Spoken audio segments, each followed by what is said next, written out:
어, 여러분 좀 잘 지내셨죠? 이제 좀 서서히 학기가 좀 이 후반으로 진행되고 있습니다. 이제 그래서 학습의 좀 질과 양이 조금 더 이제 어, 어떻게 할까요? 조금 더 이 종합 정리가 된다고 할까? 좀 그런 좀 상황이다. 그런 과정에 있다. 이렇게 보시면 될 것 같고, 이번 주가 이제 11주 차가 되어졌죠.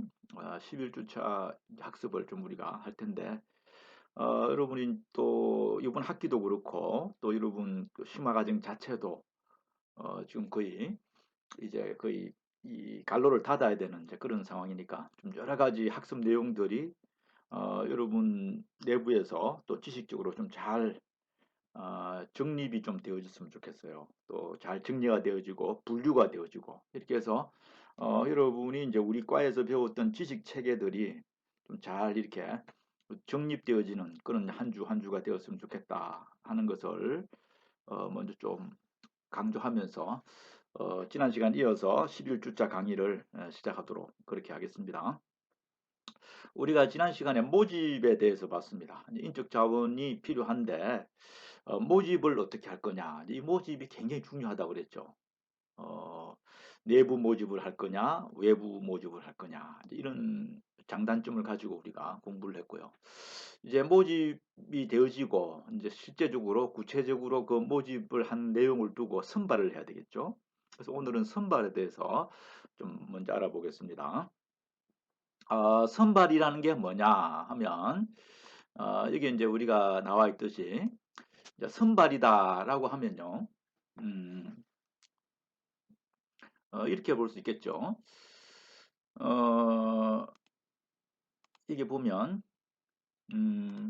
선발이다라고 했을 때 이 모집 활동을 통해서 앞에서 우리가 봤듯이 모집 활동을 통해서 응모한 많은 지원자 가운데서 조직이 필요로 하는 자질을 갖춘 사람을 선별한다. 이 프로세스를 선발이다. 이렇게 하는 겁니다. 그러니까 우리가 모집에서 끝나지 않죠, 그죠? 이제 모집을 했으면 선발하기 위해서 우리가 모집을 했기 때문에 이제 요 과정이죠. 그래서 이제 그 과정이 선발이다.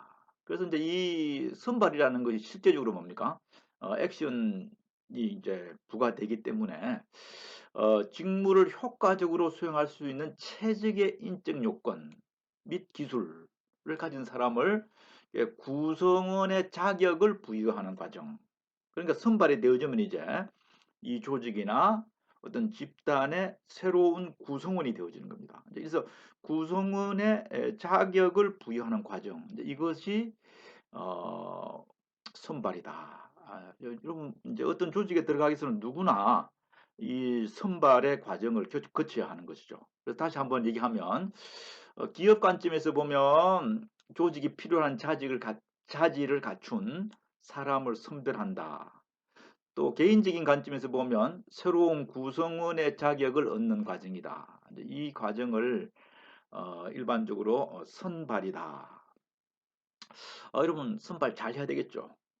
그 조직에 또 좋은 인재를 선발하는 것이 그 조직의 어떤 효율성 또 조직의 건강도를 가늠을 하기 때문에 그렇습니다. 그래서 이제 이 선발을 잘해야 되는데 만약에 이게 그 사례가 나와 있는데요. 그러면 교재 그 261페이지에 보면 그 사례에 보면 선발이 잘못되어져 갖고 엄청난 치명적인 결과를 가져오는 사례를 하나 얘기하고 있죠. 그 비행기 조종사에 관한 얘기인데요. 여러분 특히 이 비행기 조종사 같은 경우는 여러분 참 여러 가지 자격 요건이 다 갖추어져야 되겠죠. 그런데 정말 그 비행기 조종사의 자격을 갖췄다고 하더라도 그 사람에 대한 선발이 잘못되어져 가지고 큰 피해를 가져온다는 것은 선발에 결정적인 문제가 있었다. 이렇게 우리가 볼 수가 있죠. 그래서 이게 또 보면 어, 이 어떤 한 사람의 어떤 조종사로 인해서 어, 이 비행기가 추락을 했죠. 추락을 해서 뭐 승객도 또 본인도 또 비행기도 완전히 박살이 나는. 그래서 이제 이런 걸 보면 뭐 이게 조금 특별한 케이스이긴 하지만 비행기 조종사를 제대로 선발했냐 못했느냐가 조직의 명운 또 명암 또 조직의 미래를 결정한다. 이렇게 볼 수가 있죠. 그래서 이 사람 하나 잘못 뽑아 갖고 조직에 막대한 피해를 준다. 또 재앙을 가져다 준 사례 이런 사고가 굉장히 많습니다. 또 반대로 사람 잘 선발해 가지고 조직에 결정적인 플러스가 되는 경우도 굉장히 많죠. 이렇게 보면 이 선발이 상당히 중요하다는 것을 우리가 이해를 할 수가 있죠. 자, 그럼 선발 어떻게 해야 되느냐? 앞에 이제 모집에 대해서 봤고요. 그러면 이 중요하다는 걸 알겠고 선발 어떻게 해야 되느냐를 한번 보겠습니다. 자, 이 선발할 때 원칙이 있다는 거예요. 선발할 때는 좀 원칙을 좀 가지고 해야 된다. 이게 이제 형평성의 원칙이다. 이 형평성. 그러니까 무슨 말인가요? 우리 사회에도 좀 문제가 많이 되어지는데요. 이 선발 과정에서 모든 지원자들에게 동등한 기회를 제공해 줘야 된다. 이게 형평성의 원칙이라고 합니다. 그래서 선발에 뭐 특별한 기준을 둬 가지고 특별한 사람들만 이렇게 해서는 굉장히 사회적인 지탄이 되어지고 법적인 질서를 벗어나기도 합니다. 그래서 하여튼 차별이 없어야 된다.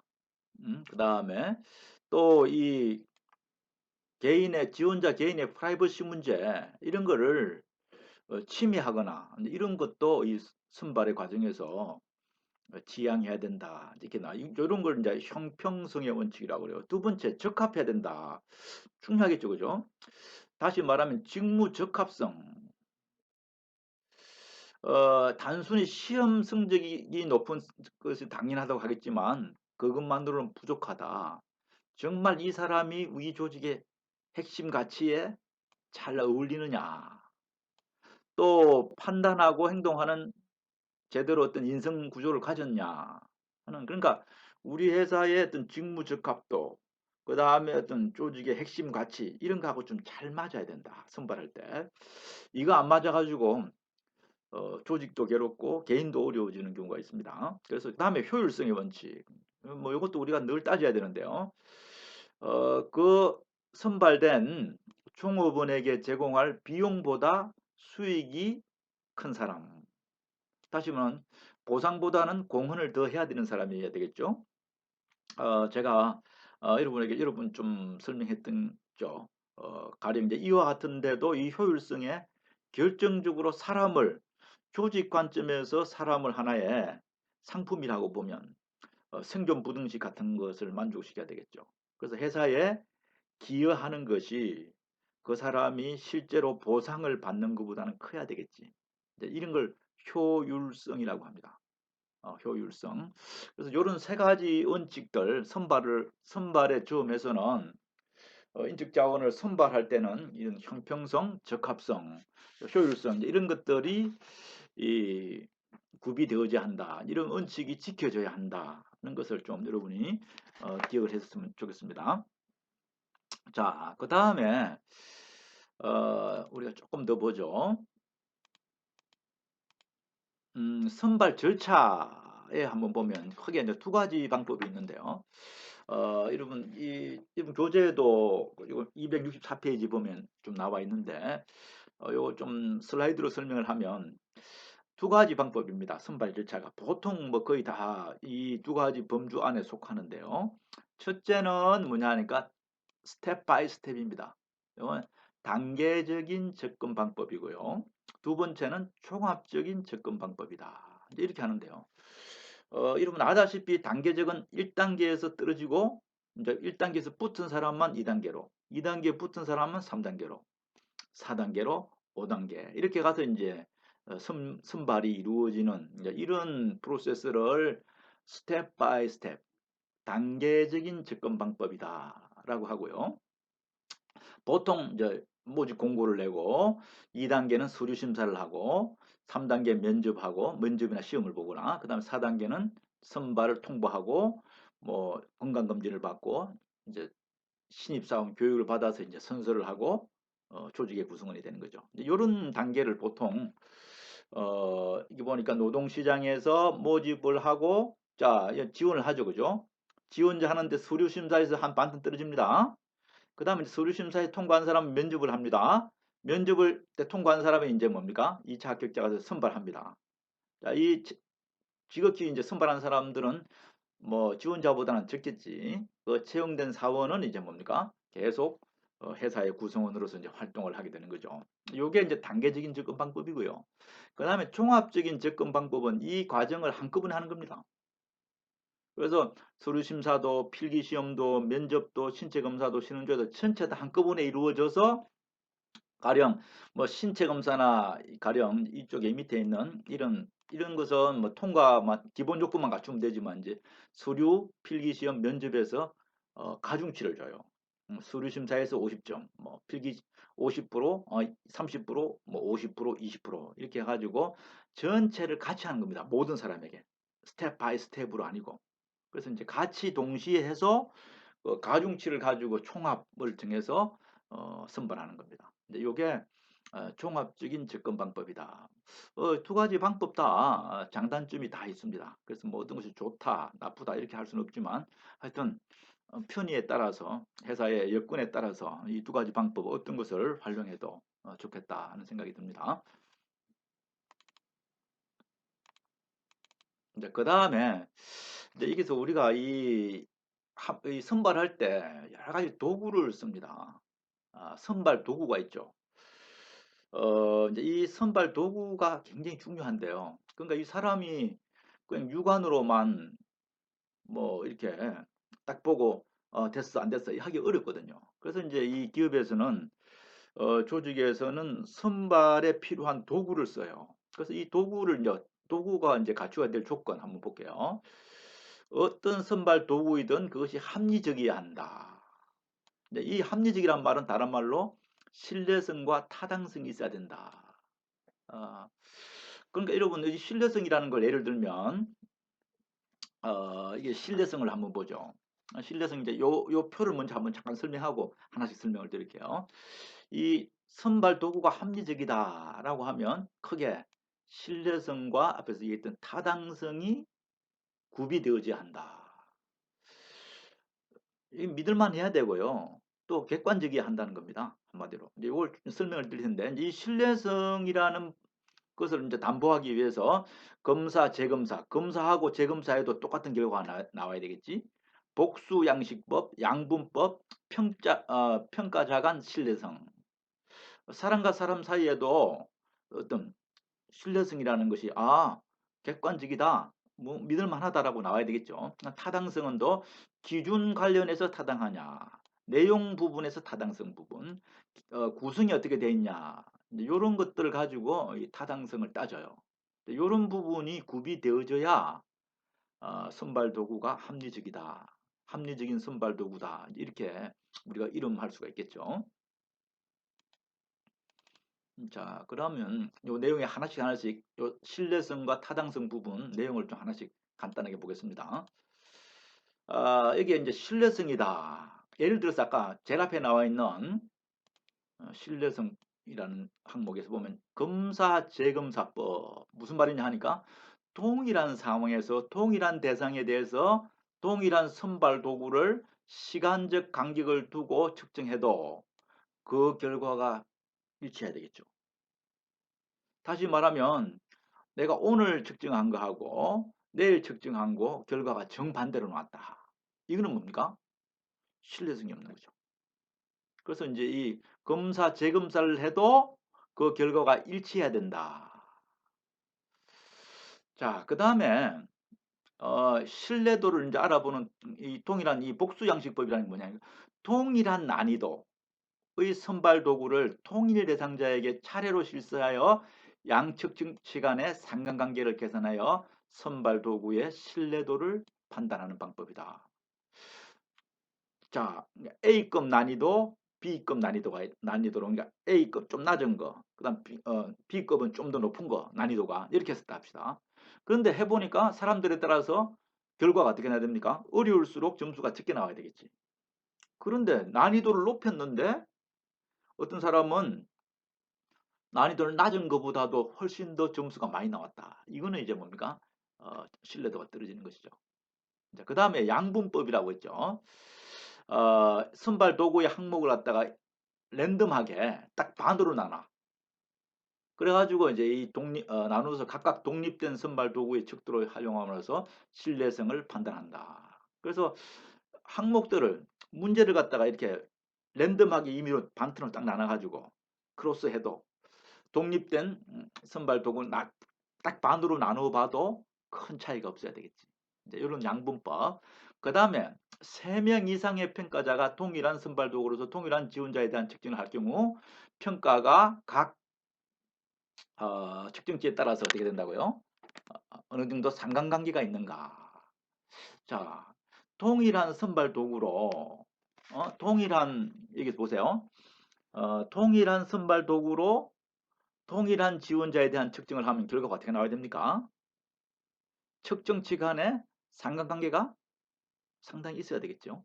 그 상관관계가 전혀 없다라고 하면 이거는 또 평가자 간에 너무 상이한 결과가 나오면 신뢰성이 없다. 이제 이렇게 되어지는 거죠. 이제 이런 부분이 앞에서 설명했던 어떤 신뢰성 척도를 나타내는 기준들이다 하는 거고요.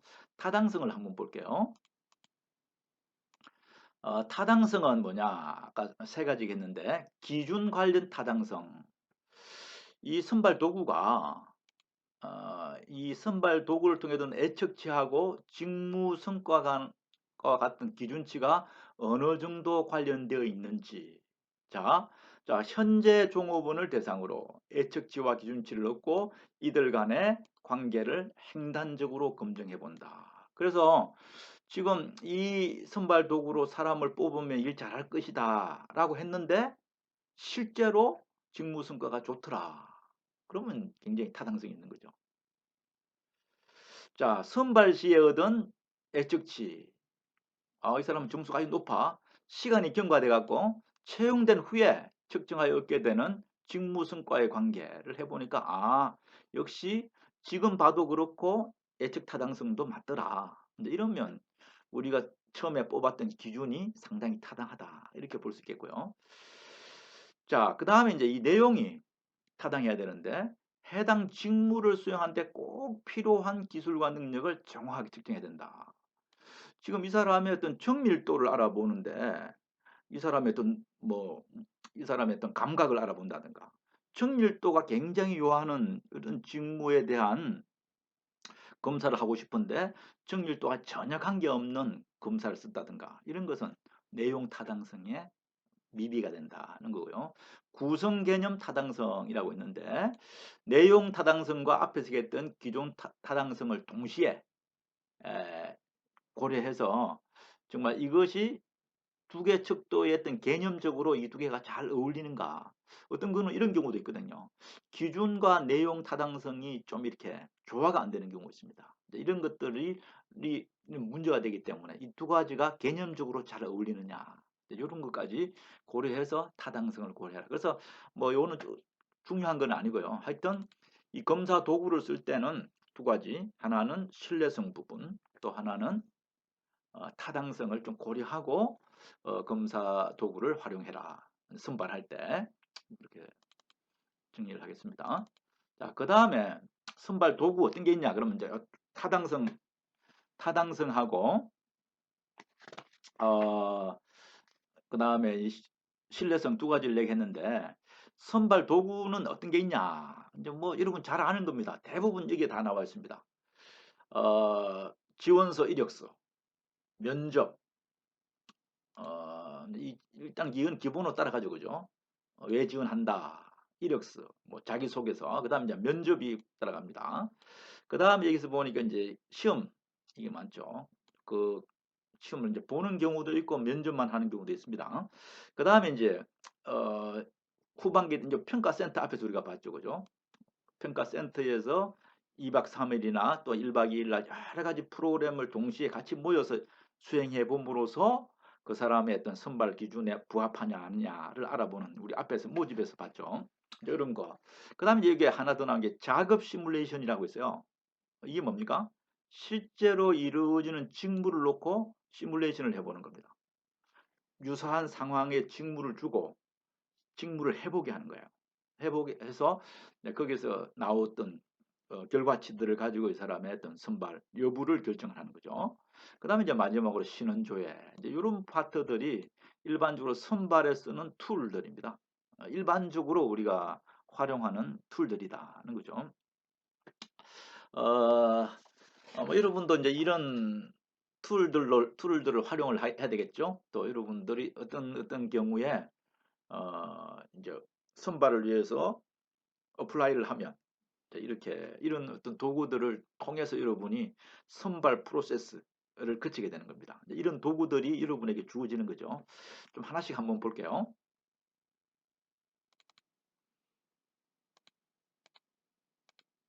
자, 개인 이력 평가, 이력서, 뭐 지원서, 자기소개서 이런 것이 되겠습니다. 이거는 뭐 이력서 보통 여러분 이제 기본적으로 앞으로 이제 쓰게 되죠, 그죠? 학력, 경력, 수상, 자격증, 이제 요것이 기본이 되겠습니다. 자, 그 다음에 이제 여기에 뭐 회사에서 또 원하는 지원서가 있습니다. 그 회사 고유의 어떤 지원 폼이 있죠. 이걸 또 쓰기도 하고 이력서 같이 쓰고 그다음에 이제 신원조회. 이 신원조회가 이게 조금 좀 까다롭게 보는 데가 또 있습니다. 신원조회. 어, 또 우리가 모르는 상태에서도 또 뭐 국가기관에 또 요즘 개인 정보가 상당히 좀 까다롭지만 이 특별히 조금 신원이 보장이 되어야 된다. 확실해야 된다. 이런 경우가 이제 조직에서는 중요하겠죠. 그래서 조금 더 깊이 알아보기 위해서 신원 조회를 하는데 일반적으로 이 여러 가지 경로를 통해 가지고요. 지원자들의 배경, 경력에 대한 조회를 통하여 신원 조회를 한다. 그래서 이제 대표적인 것은 만약에 이제 전직을 했다 하는 경우는 기존 직장, 이전 직장의 어떤 인사 담당자, 또 데이터 이런 것들이 좀 모르기 때문에 묻기도 합니다.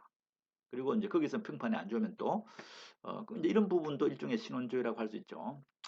여기 그 사례가 이런 조제에 하나 나와 있는데 특히 이제 외국인들이 뭐 취업을 하는 경우 상당히 불확실한 요소가 많을 수 있죠.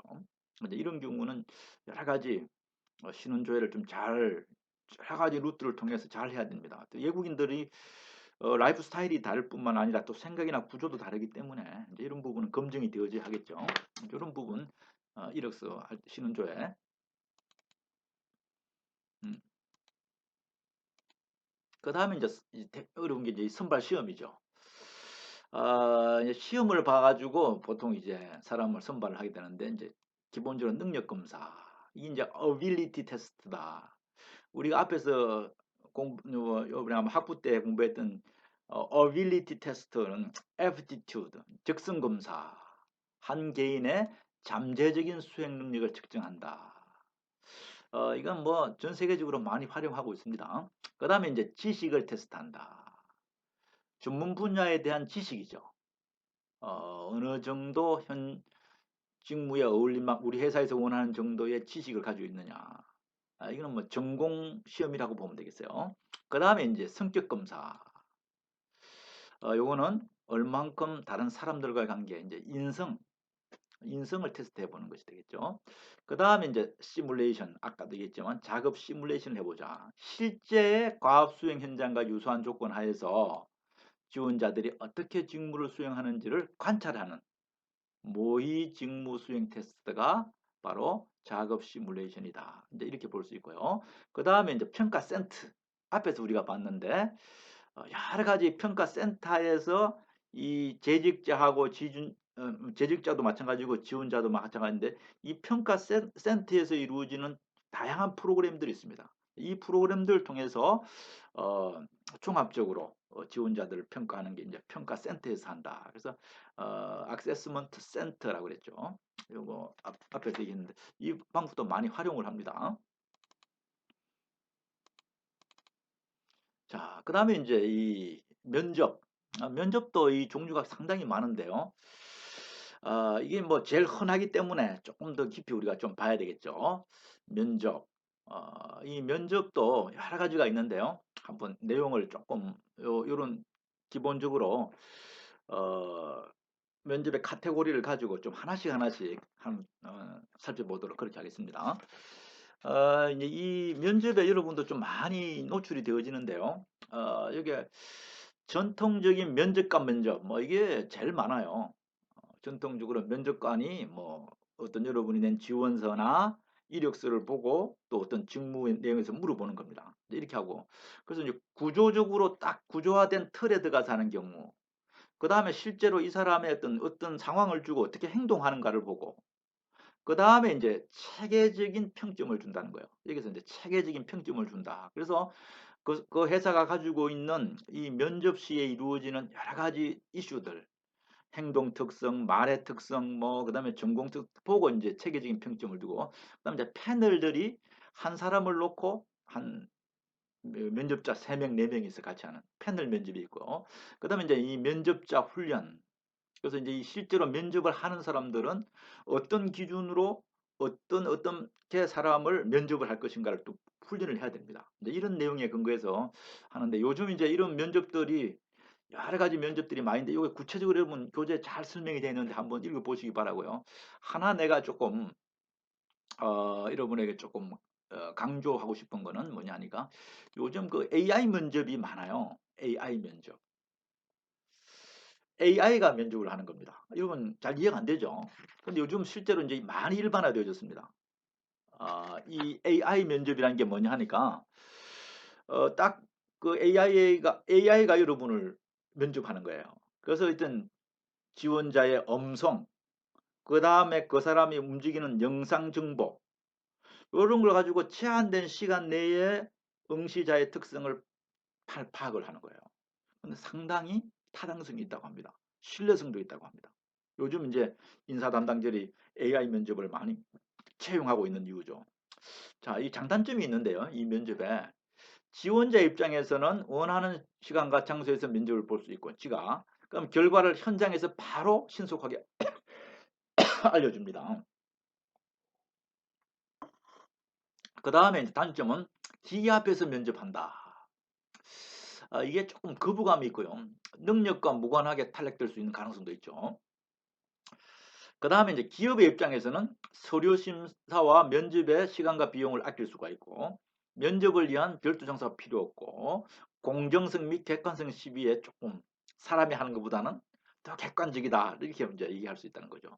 근데 실제 고성과자와 유소한 성향의 지원자가 고성과를 낼지 충분한 검증이 필요하다. AI가 AI가 선발한 고성과자가 실제 고성과를 낼 것인가 하는 것은 아직도 의구심이 있다. 이제 요 정도가 이제 AI 면접의 장단점이다, 이렇게 보시면 되겠습니다. 이렇게 하면 이제 면접이 이제 선발 방법들 여러 가지 도구들이 이제 있다. 이제 그까지 정의를 하죠. 자, 그럼 조금 쉬었다가 이 선발과 관련되어 있는 몇 가지 나머지 내용들을 조금 더 공부하도록 그렇게 하겠습니다.